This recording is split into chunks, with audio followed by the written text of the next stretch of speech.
père de Jésus, hein, Joseph, le fils de Jacob.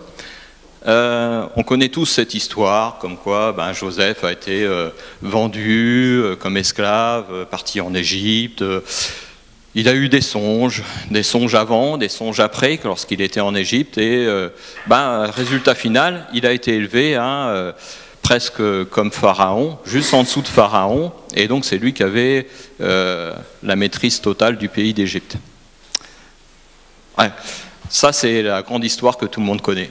Mais j'aimerais qu'on puisse s'attarder sur les premiers versets de ce récit. Donc on va lire ensemble, si vous voulez bien, dans Genèse, au chapitre 37.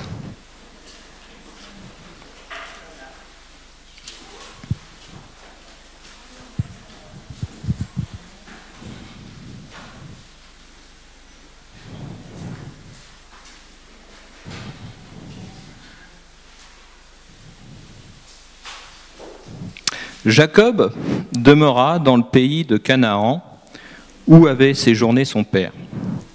Voici la postérité de Jacob. Joseph, âgé de 17 ans, faisait paître le troupeau avec ses frères. 7 enfants étaient auprès des fils de Bila et des fils de Zilpa, femme de son père. Et Joseph rapportait à leur père leurs mauvais propos. Israël, Jacob, aimait Joseph plus que tous ses autres fils, parce qu'il l'avait eu dans sa vieillesse. Il lui fit une tunique de plusieurs couleurs. Ses frères virent que leur père l'aimait plus que tous, et ils le prirent en haine.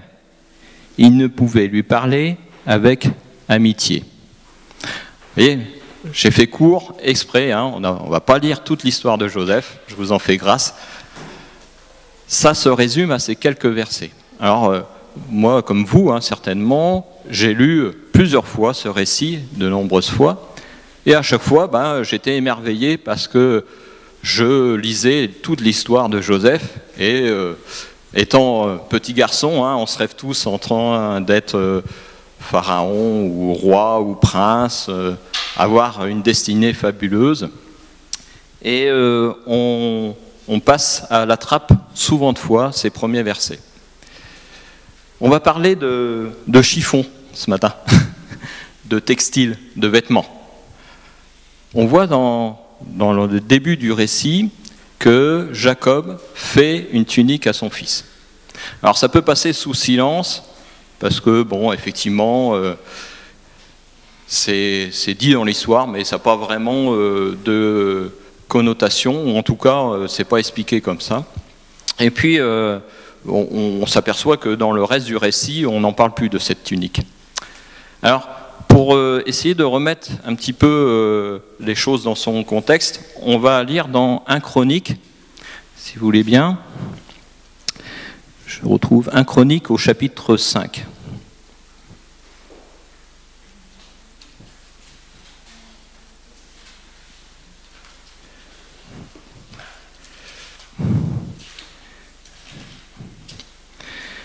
Et on ira au premier verset. Postérité de Ruben, de Gad et de Manassé. Fils de Ruben, premier-né d'Israël, car il était le premier-né. Mais parce qu'il souilla la couche de son père, son droit d'aînesse fut donné au fils de Joseph, fils d'Israël. Toutefois, Joseph ne dut pas être enregistré dans les généalogies comme premier-né. Alors moi, c'était un verset qui m'était passé complètement, qui ne m'avait pas du tout marqué. Je n'avais pas compris que lorsque on lit dans Genèse l'histoire de Joseph, en fin de compte, il était considéré presque comme le premier-né de cette famille. Alors, vous savez que Jacob a eu 12 fils, et qui sont devenus les 12 tribus d'Israël. Et là, on nous dit dans 1 Chronique que, en fin de compte, Joseph, qui était le 11e des enfants, était en fin de compte le premier, ou en tout cas sa descendance. Assez bizarre quand même de voir ça dans la parole de Dieu, vous savez que le droit d'aînesse, il est donné au premier qui naît, donc là, normalement, Ruben. Mais comme il a péché contre son père, eh ben, en fin de compte, son droit d'aînesse, il l'a perdu. Un petit peu comme Ésaü, hein, le frère de Jacob, a perdu son droit d'aînesse pour un repas que Jacob lui avait donné. Bon, c'est quand même bizarre. Alors ici, aujourd'hui, de nos jours, le droit d'aînesse n'a plus vraiment d'importance, puisque, bon, de toute façon, l'héritage s'appauvrit de génération en génération, puisque l'État fait en sorte qu'on n'ait pas grand-chose à léguer. Mais à cette époque, le droit d'aînesse était quand même vachement important. Et il ne faut pas oublier que non seulement il y avait l'héritage, mais aussi la bénédiction du père pour le premier-né. Alors, on comprend un peu mieux l'état d'esprit des frères de Joseph à cette époque. On l'a lu dans les versets, ils n'aimaient pas du tout Joseph. Alors quand je dis il l'aimait pas du tout. Vraiment, ils le haïssaient. Alors on voit par la suite ce qu'ils lui ont fait subir, parce qu'ils ne l'aimaient pas. Et c'est vrai que on peut se poser la question, pourquoi il ne l'aimait pas? Et là, on comprend un peu mieux, parce que son père, Jacob, le considérait comme le premier-né. Et donc, il avait toutes les faveurs de son père. Alors, pour ceux qui ont vécu dans une grande fratrie ou avec beaucoup d'enfants, vous savez que c'est difficile quand il y a des préférences, des parents qui vont vers un enfant, dont les autres se sentent un peu laissés, ou délaissés, ou lésés, et il y a un peu de jalousie qui s'installe, même des fois beaucoup, et de rancœur. Alors, les parents font en sorte d'aimer tous leurs enfants de la même façon. Mais on peut avoir des préférences, plus ou moins marquées. Et là, c'était le cas. Jacob avait une grande préférence pour Joseph, à tel point qu'il lui fit une tunique. Et c'est là l'objet de mon message. Vous voyez, on y vient quand même. On va parler donc de ces tuniques. Alors, on a plusieurs tuniques. On a la première tunique, celle que Jacob a faite à Joseph. Ensuite, on a une autre tunique dans l'histoire, je ne sais pas si vous vous rappelez. Joseph, à un moment donné, il est harcelé par la femme de Potiphar, son maître, puisqu'il est esclave, et il arrive à s'arracher des mains de cette femme en laissant son vêtement. Et d'ailleurs, c'est ce qui lui permet à cette femme d'accuser Joseph et de l'envoyer en prison. Deuxième tunique. Et enfin, la troisième tunique, c'est celle qui revêt pour aller voir Pharaon. On va en parler après. Alors, cette première tunique, qu'est-ce qui nous est dit dans la parole de Dieu? Elle est de plusieurs couleurs. À cette époque, vous connaissez un petit peu les images qu'on a fait de ces récits. On peut voir les rois ou les princes, les princesses avec des habits de plusieurs couleurs, assez flamboyants, assez marquants pour qu'on les voit de loin, effectivement, beaucoup de bijoux, etc. Là, il ne nous est pas dit grand-chose, sauf qu'elle était de plusieurs couleurs. Alors, qu'est-ce que ça peut vouloir dire? Ces couleurs, ça veut dire la royauté. Donc, ça veut dire que non seulement Jacob aimait plus que Joseph, aimait Joseph plus que ses frères, il lui a fait une tunique qui lui donnait l'apparence d'un roi, et en plus lui donnait l'autorité sur ses frères. Ça fait beaucoup, ça, pour un jeune homme de 17 ans. Et quelle responsabilité! Alors, on voit, il faisait paître les troupeaux de son père. Alors, imaginez-vous, avec une tunique de plusieurs couleurs, en train de garder troupeaux de brebis. Alors moi, j'ai gardé les troupeaux de chèvres de ma tante quand j'étais plus jeune. Je peux vous dire que si on est habillé en costume 3 pièces, c'est pas facile du tout. Et là, en l'occurrence, à cette époque, c'était encore plus difficile. Les broussailles, la poussière, enfin tout ce que vous voulez, c'était pas vraiment la tenue adéquate pour aller garder des brebis. Vous êtes d'accord avec moi? C'est quand même surprenant que Jacob fasse cette tunique. Et puis Joseph, qui aimait bien son père, voulait s'en rendre digne de cette tunique, et donc il l'a portée. Il ne la laissait pas dans le vestiaire. Alors, non seulement cette tunique n'était pas en adéquation avec son métier, faisait provoquer des jalousies par rapport à ses frères, et puis en plus, lui, on le voyait arriver de loin. Alors pas seulement les frères, mais aussi tout le monde, hein, tous ceux qui entouraient cette scène, ce récit. Alors, bon, on ne va pas s'attarder plus dans la confection du textile, bon, même si Jacob lui fit, alors peut-être qu'il l'a acheté ou peut-être qu'il l'a créé, bon, c'est pas trop le propos.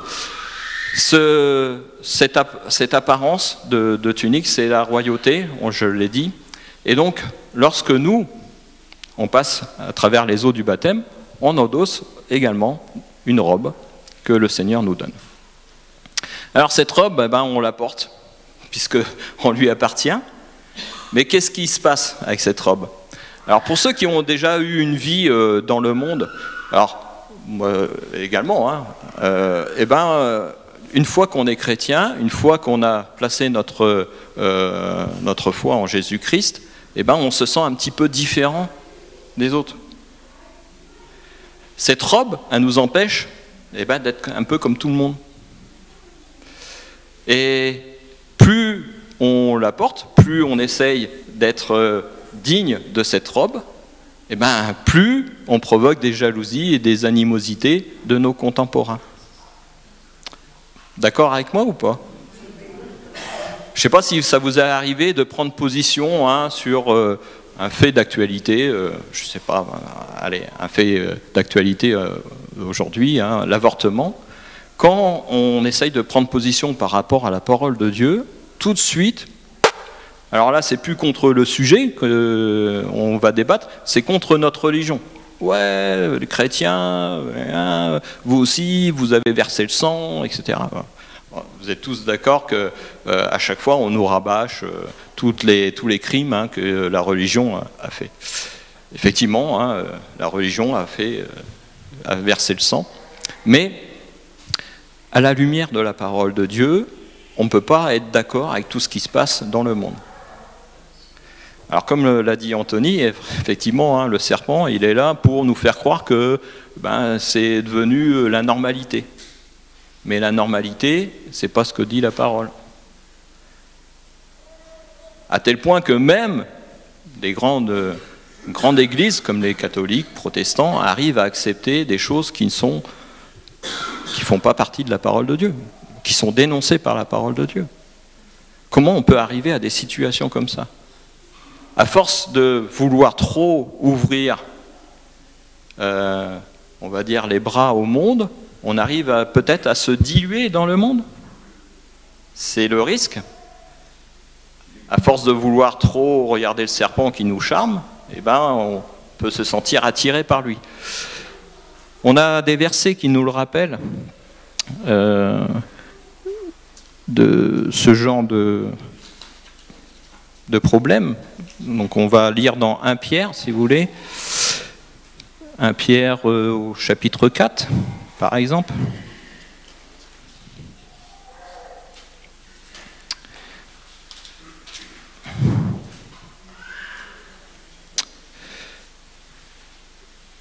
Aussi trouve-t-il étrange que vous ne vous précipitiez pas avec eux dans le même débordement de débauche, et ils vous calomnient.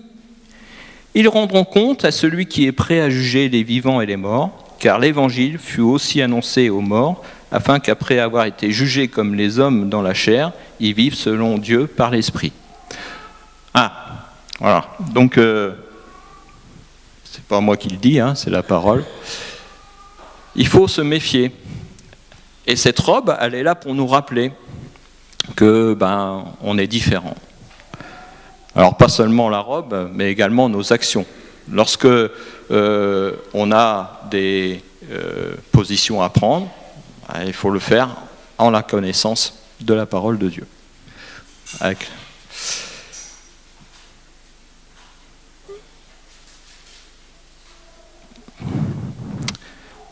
Les rabat-joie, c'est comme ça qu'on m'appelait moi, j'étais un rabat-joie. Rabat-joie parce qu'en fin de compte, tout le monde voulait s'amuser. Alors ouais, on va ouvrir une bouteille, allez. Puis moi je dis non, on n'a pas droit à l'alcool normalement. Dans notre métier, on avait encore moins droit à l'alcool. Ah ouais, Stéphane, t'es toujours contre. Bah oui, mais c'est comme ça, les gars. On n'a pas le droit, on n'a pas le droit. Ouais, mais on s'en fout, personne nous verra, et puis de toute façon, t'es jamais content. Alors que j'étais tout le temps content, parce que je chantais des chants au Seigneur quand j'arrivais au boulot le matin, mais non, c'était pas leur joie à eux.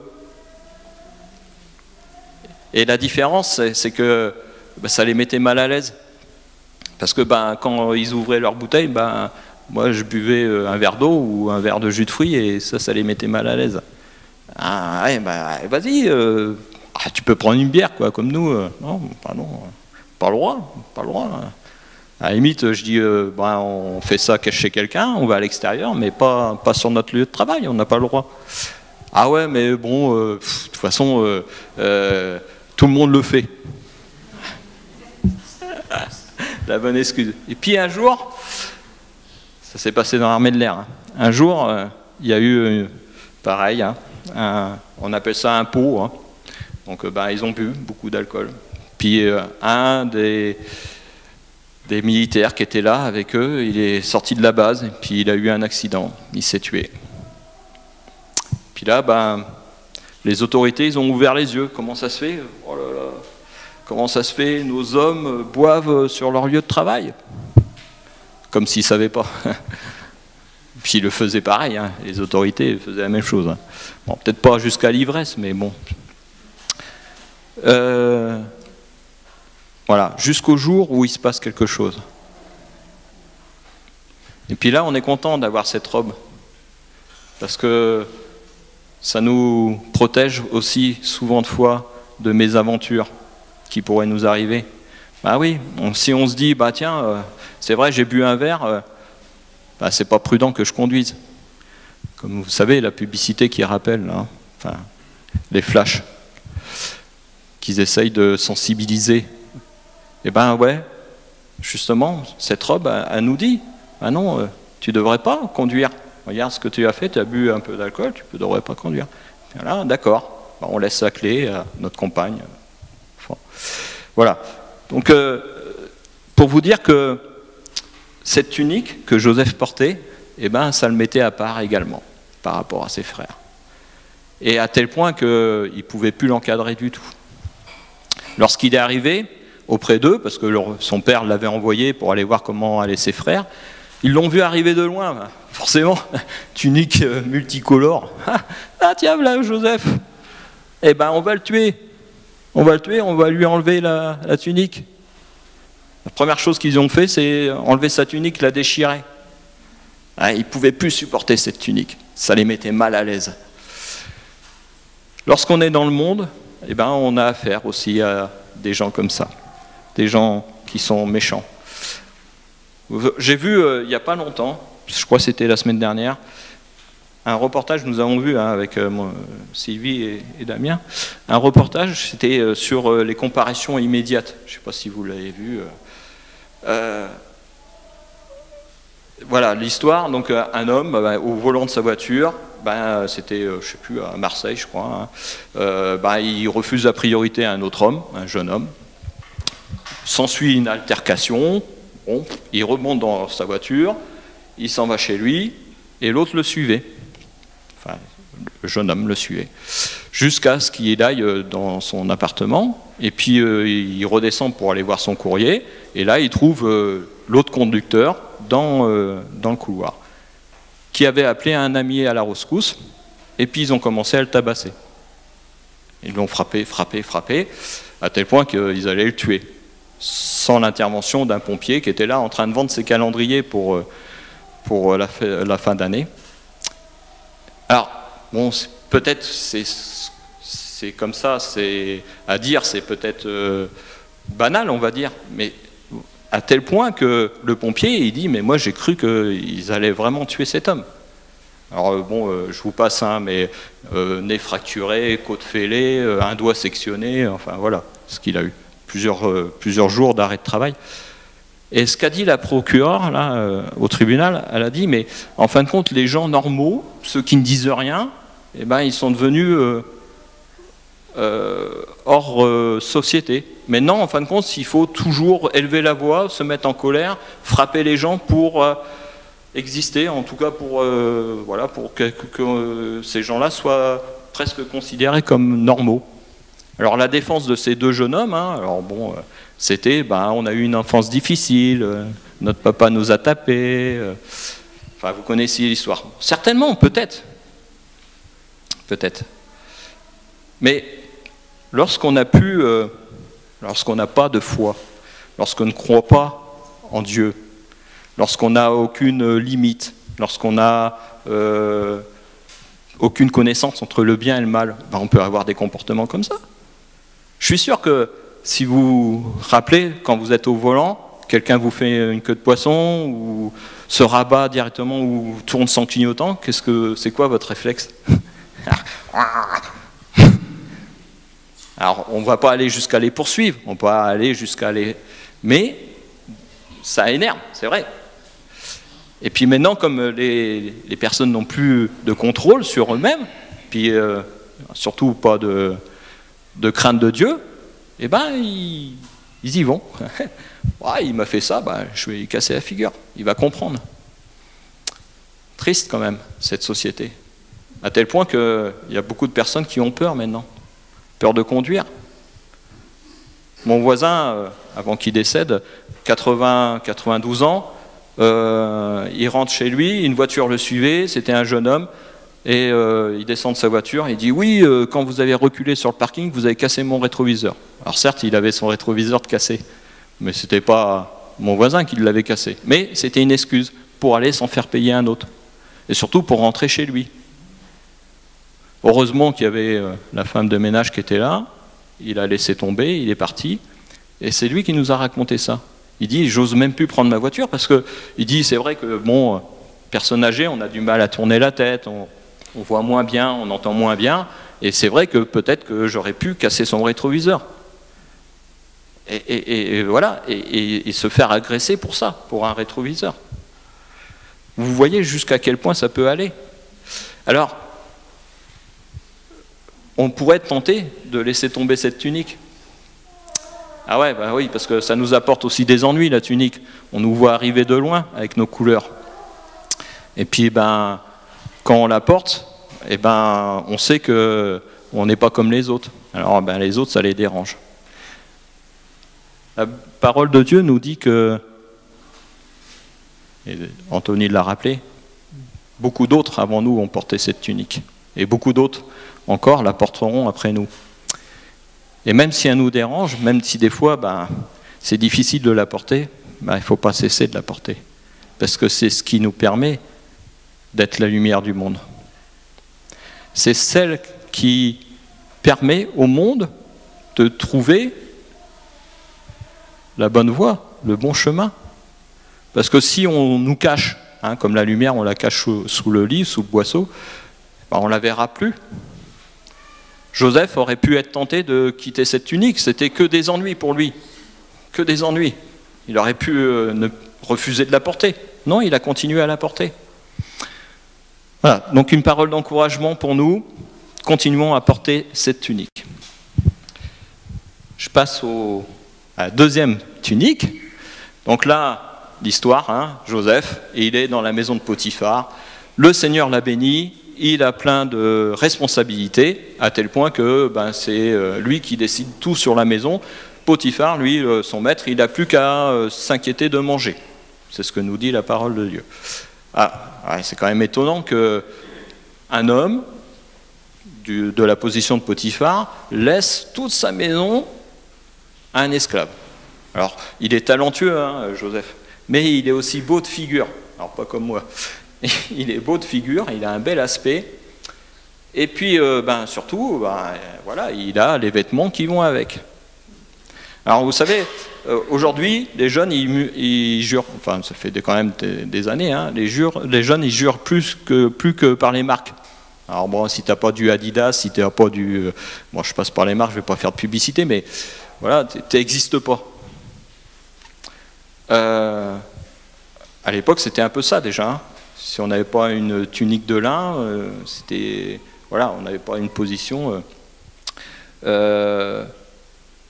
On pourrait se dire, ben oui, tous les vêtements se valent. C'est ce qu'on est tenté de dire. voilà, pour des gens qui sont pas trop fashion victimes, on va dire, bah ouais, une chemise, c'est une chemise. Ah ouais, mais attention, la chemise de telle marque, c'est de telle qualité, etc. À tel point que même moi, je me suis laissé prendre au jeu. À un moment donné, je disais, ah, tiens, cette marque-là, j'aimerais bien avoir une chemise. Bon, seulement, c'est trop cher. Quand ça dépasse 50 €, ça commence à faire cher la chemise. Et, hein, n'est-ce pas, Sylvie? Bon, il y a la fête des pères qui arrive bientôt, peut-être que... Non, merci. C'est un message. Non, non, je plaisante. Alors, pour vous dire que le choix des vêtements, c'est quand même important. Et là, ben, Joseph, il avait un vêtement qui sortait un petit peu de l'extraordinaire, hein, puisque c'était un vêtement voilà, de quelqu'un d'autorité, et il avait autorité, effectivement, de la maison de Potiphar. Alors, c'est pas vraiment dit dans la parole, enfin, plus ou moins sous-entendu, ça faisait quand même quelque temps que la femme de Potiphar tournait autour de Joseph. Ah oui, un jeune homme qui est beau, bon, même si c'était un hébreu, hein, et un esclave, de surcroît, ça attirait quand même cette femme. Alors on peut se dire, mais ouais, mais comment ça se fait que Dieu n'a pas agi? Bah si, il a agi, hein, il a envoyé Joseph en prison. Oh. On aurait pu espérer mieux pour Joseph, mais bon, malgré tout, il était éloigné de la femme de Potiphar, il était tranquille, hein, il n'avait plus à subir ses assauts. Et elle, ben, pour l'accuser, hein, elle avait récupéré son vêtement. Voilà. Donc ce vêtement déchiré que la femme de Potiphar a conservé, ben, en fin de compte, c'est notre intégrité. Lorsque on porte notre robe, comme je vous disais au début, eh ben, on ne va pas mentir. En tout cas, on va refuser de mentir. Et c'est difficile de refuser de mentir.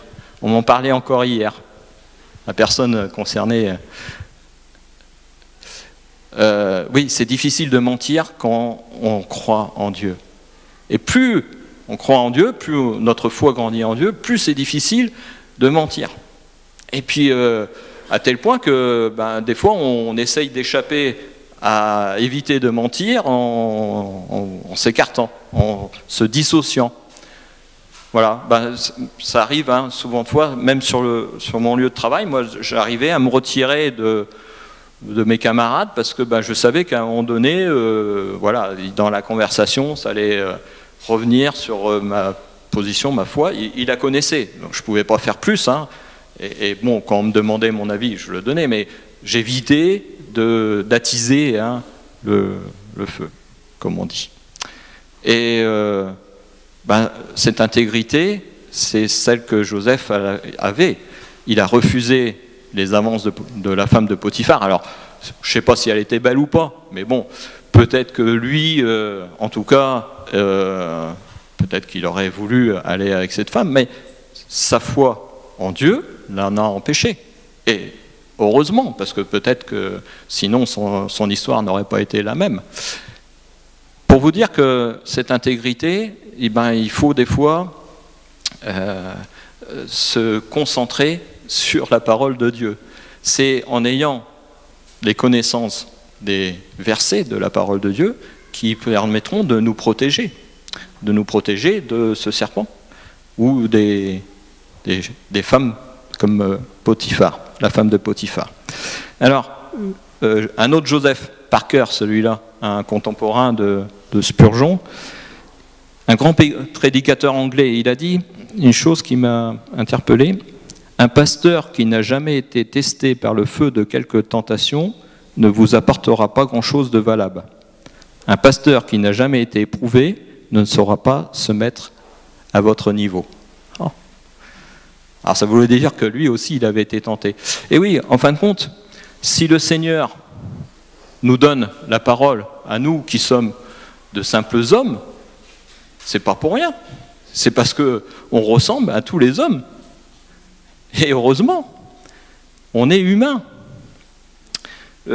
Si on était différent, ben, en fin de compte, les gens ben, ils diraient oui, mais bon, ça le concerne, il n'y a que lui qui peut être comme ça, nous, c'est impossible de... Un peu comme on dit quand on voit Jésus. Mais si vous vous rappelez bien, Jésus a été tenté aussi, non? Eh oui. Dans le désert. Et sur quoi il s'est appuyé pour répondre à Satan? Eh oui. Donc, si on est tenté, la parole de Dieu, Saint-Esprit, etc., le Seigneur nous donne des armes pour nous défendre. Il ne nous laisse pas face à la tentation comme ça, sans rien. Et surtout, on n'est jamais tenté au-delà de ce que l'on peut supporter. C'est ce que nous dit la parole également. Ouais, mais c'est bien joli, mais souvent de fois, la tentation, ça dure longtemps. Et des fois, très longtemps. Alors, dans la parole de Dieu, on trouve le réconfort qui nous permet de résister. Mais également, ça développe notre patience. Nous sommes élus, le Seigneur nous a choisis, et quoi que l'on fasse, on a été prédestinés pour être enfants de Dieu. C'est ce que nous dit la parole également. Regardez Jacob, lorsqu'il est né, jumeau avec son frère Ésaü, il tenait son frère par le talon. Ésaü, le premier-né, donc le droit d'aînesse, Jacob ensuite, et pourtant c'est Jacob qui a reçu la bénédiction de son père. Bon, il a un petit peu triché, hein, il s'était juste couvert de poils de chevreau pour ressembler à son frère. Mais bon, bref, il a quand même reçu le droit d'aînesse. Ça prouve à quel point c'est important de persévérer. Pourtant, Ésaü, c'était pas le mauvais gars. Hein. Si on regarde bien l'histoire, après, quand il rencontre de nouveau son frère, il ne va pas lui sauter à la gorge parce qu'il l'a trompé. Non, il le reçoit gentiment, calmement. Un bon gars. Alors pourquoi Dieu a choisi Jacob et pas Ésaü? La prédestination. C'est Dieu qui fait le choix. Il ne le fait pas en fonction de notre cœur ou en fonction de nos capacités. Il le fait parce qu'il a choisi, c'est tout. C'est son choix. Alors, après, à nous de respecter, comme Joseph a respecté le choix de son père. Quand il lui a donné cette tunique, il a continué à la porter. Voilà. Bon, je ne vais pas trop m'éterniser sur cette deuxième tunique, on va passer à la troisième. Pour moi, c'est celle-là la plus importante. On peut lire, si vous voulez, hein, pour vous recaler un petit peu dans le récit, c'est Genèse au chapitre 41.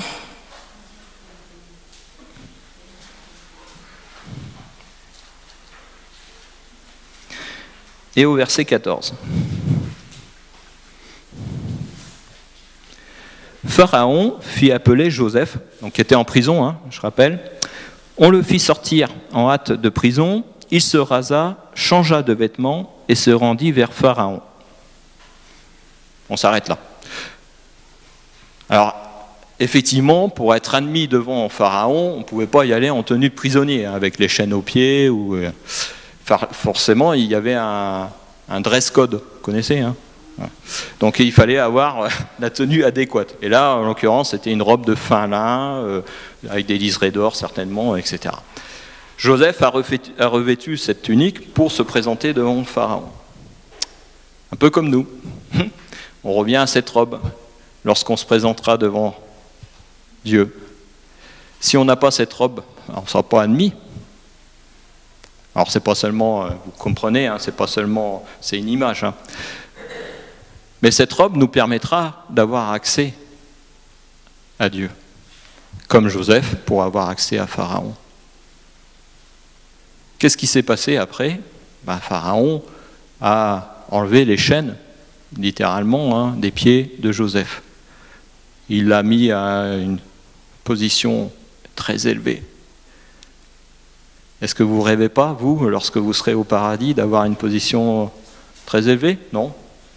Non. On sera tous pareils. Mais on sera au paradis avec notre Seigneur. On sera dans sa présence quotidiennement. On pourra le louer quotidiennement. On n'aura plus les tracas de notre corps avec les soucis de santé, etc., la violence. Non. On sera en présence de notre Dieu. Le Seigneur Jésus-Christ a revêtu également cette robe d'humanité. Il est né roi, Jésus. Il a accepté d'enlever cette tunique de royauté pour revêtir une tunique d'humanité. Lui aussi, il a été évincé, lui aussi, il a été mis à part des hommes, jusqu'à être crucifié. Pour lui, c'était dur également, hein. Il a refusé, enfin, il a prié son Père d'éloigner cette coupe, mais il a été jusqu'au bout de la croix. Alors, aujourd'hui, moi je me pose toujours la question, aujourd'hui, si on me demandait de donner ma vie en l'échange de celle d'un des membres de ma famille, vous savez, les dons d'organes, on dirait tous oui, je crois. Hein, arrivé à un certain âge, qu'on n'a plus grand-chose à attendre de la vie, si c'est pour sauver notre enfant qui est plus jeune, pourquoi pas. Mais si on me demandait de donner ma vie à un étranger que je ne connais même pas, j'hésiterais peut-être. Pourtant, le Seigneur, lui, il l'a fait. Jésus a accepté de donner sa vie pour ceux qui ne connaissaient pas.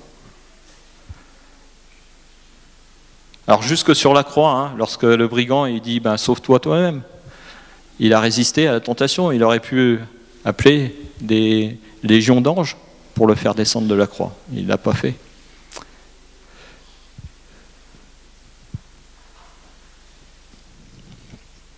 Lorsqu'on lit dans Hébreux, au chapitre 12, un dernier verset,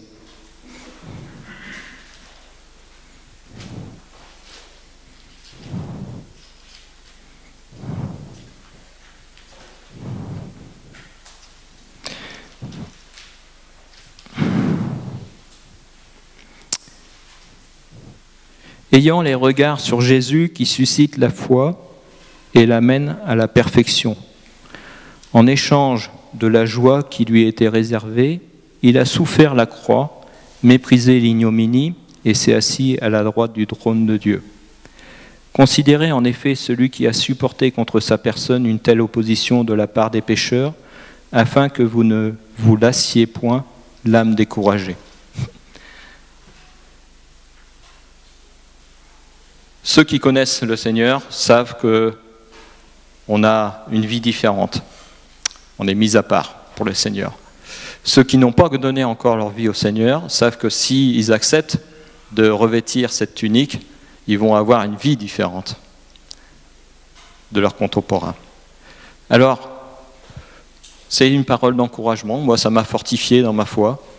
C'est vrai qu'on a tendance à oublier ce que le Seigneur veut nous dire dans sa parole.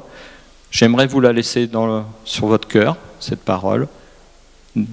Continuez à porter cette robe, continuez à porter cette tunique. Faites honneur à notre Père qui est dans les cieux, à Jésus-Christ qui a donné sa vie pour nous. Et que ce verset que nous venons de lire nous permette d'aller de l'avant. Si vous voulez, nous allons terminer par la prière.